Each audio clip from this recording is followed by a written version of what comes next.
간접 고용이라는 이름으로 횡행하고 있는 위장 도급과 불법 파견이 서울대학교에까지 침투했다는 주장이 나왔습니다.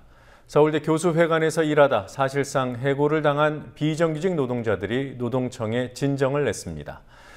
이들은 서울대 측이 도급 계약을 맺은 업체 소속으로 교수회관에서 도급 업무를 담당한 것처럼 돼 있지만 실제로는 서울대 측의 업무 지시를 받는 등 불법 파견 형태로 일을 해왔다고 주장하고 있습니다. 김종훈 PD가 취재했습니다. 서울대학교 후문 쪽에 있는 서울대 교수회관. 1990년 삼성이 기증한 건물로 삼성 창업주의 호를 따서 호암 교수회관으로 불립니다. 이 교수회관은 호텔과 웨딩, 식음료 등 영리사업체로 운영되고 있고 지난해 매출은 125억 원이었습니다. 이곳에서 일하던 비정규직 직원 13명이 최근 노동청에 서울대 교수회관의 부당노동 행위에 대해 진정을 냈습니다. 서울대 교수회관에서 위장도급 행위가 벌어지고 있으며 자신들이 그 피해자라는 주장입니다. 교수회관 내 교수식당에서 3년 동안 조리 업무를 담당했던 A씨. A씨에 따르면 교수회관에서 일하는 비정규직 직원들은 편법으로 계약을 연장해 왔습니다. 1년 단위로 사직서를 쓰게 하고 다시 계약을 맺는 방식이었습니다. 하지만 이 방식은 해고를 용이하게 하는 수단이었다는 게 A씨의 주장입니다. 마지막도 그 사직서 쓰는 날까지도 네. 임금을 더 올려주겠다. 네. 이렇게 더 훌륭한 대우를 해주겠다. 그렇게 해놓고 나서 사직서를 딱 쓰고 나니까 또 법적으로 내가 이기니까 가서 법대로 하려면 해라. 그런 식으로. 그 도급업체 직원들이 전체 다 쓰는 사직서였기 때문에 네. 그냥 그건 형식이라고 해서 저만 쓴 게 아니라 학생들도 다 같이 썼잖아요. 네. 그렇게 쓰는 사직서이고 자기가 형식이라고도 말을 했어요. 그것도 없을 거라고 말도 했고. A씨와 같이 사직서를 쓰고 재계약을 기다리다 계약 해지 통보를 받은 이들은 서울대 측으로부터 소위 찍힌 사람들이었습니다. A씨는 업무 중 부상을 당한 동료 직원의 치료를 요구하다 교수회관 직원과 다툰 일이 해고의 계기였다고 말합니다. 계약 기간 중에 계약 해지를 당하는 경우도 있었습니다. 서울대 교수회관 내 카페에서 일해온 김모 씨는 교수회관 측 직원의 모욕에 항의한 직후 해고 통보를 받았습니다. 김 씨는 지난달 이 직원으로부터 대학 나와서 왜 이런 데서 일하냐는 말을 듣고 모욕감을 느껴 항의를 했습니다. 평소 반말을 쓰던 교수회관 직원은 김 씨가 정색하고 항의하자 태도를 바꿔 사과를 했습니다. 왜 이런 데서 일하냐는 등 이런 말씀하셨나요? 그건 사람을 모욕하는 말 아닙니까?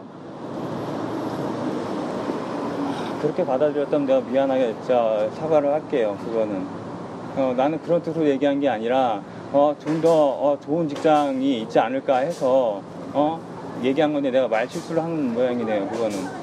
하지만 며칠 뒤인 7월 31일 김 씨는 서울대 측과 도급 계약을 맺은 외부 도급 업체로부터 계약 해지 문자를 받았습니다. 이들은 평소 휴게 시간 등 근로기준법과 계약서에 명시된 권리를 보장받지 못했다고 주장하고 있습니다.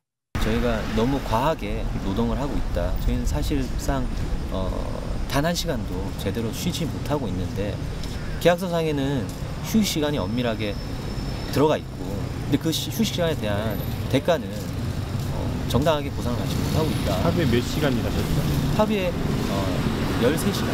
그중에서 휴식 시간은요? 휴식 시간은 없었다고 보는 게 맞습니다.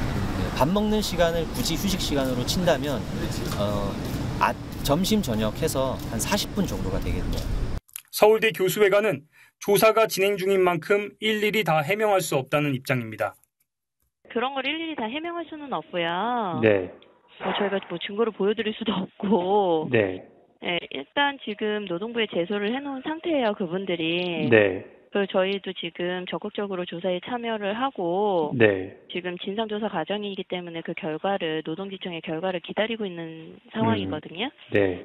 네, 저희 입장은 그래서 네. 어떻게 다른 말씀을 드릴 수가 없네요. 저희도 결과가 나와 봐야 아는 거고 네. 서로 입장이 지금 너무 상이하기 때문에 네. 근로감독관이 조사를 하고 계시니까요.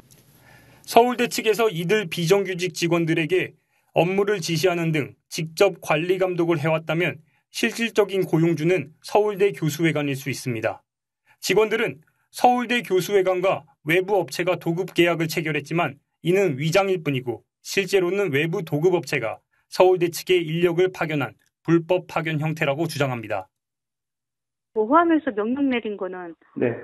아주 그냥 무지한 그냥 엄청 많죠. 모든 업무가 그랬으니까. 예를 들면 위생검사가 나가면 위생검사는 어떤 거 중요한 거 중심으로 해라. 네. 그리고 만약에 뭐 낮에 우리가 근무를 하고 있는데 업체에서 물건이 들어와요. 네. 그러면 총장, 팀장 같은 경우는 거기 수시로 와서 점검을 하거든요. 그러면은 뭐 물건이 있으면 이거를 빨리 냉장고에 정리를 한다거나 정리를 하지 않았냐고 이제 막 야단을 쳐요. 도급일 경우 도급업체가 위탁받은 업무를 독자적으로 수행하고 소속 직원들도 도급업체의 업무 지시를 받습니다. 하지만 파견은 외부 업체 소속인 직원들이 원청에 파견돼 원청의 지시에 따라 일을 하게 됩니다. 서울대 교수회관에서 운영하는 카페, 식당 등은 도급으로 계약을 맺은 상태였습니다. 원청, 즉 교수회관 직원들이 도급업체 소속 직원들에게 권유나 부탁 외에 일상적인 업무 지시는 할 수 없습니다. 간접고용 일반적으로 아무래도 고용주 입장에서 간접고용을 선택하게 되면 이렇게 직접적인 근로관계를 좀 책임져야 된다라든가 거기서 오게 되는 노동권에 대한 요구에 대해서부터 좀 벗어날 수 있고 용이하게 문제가 있을 때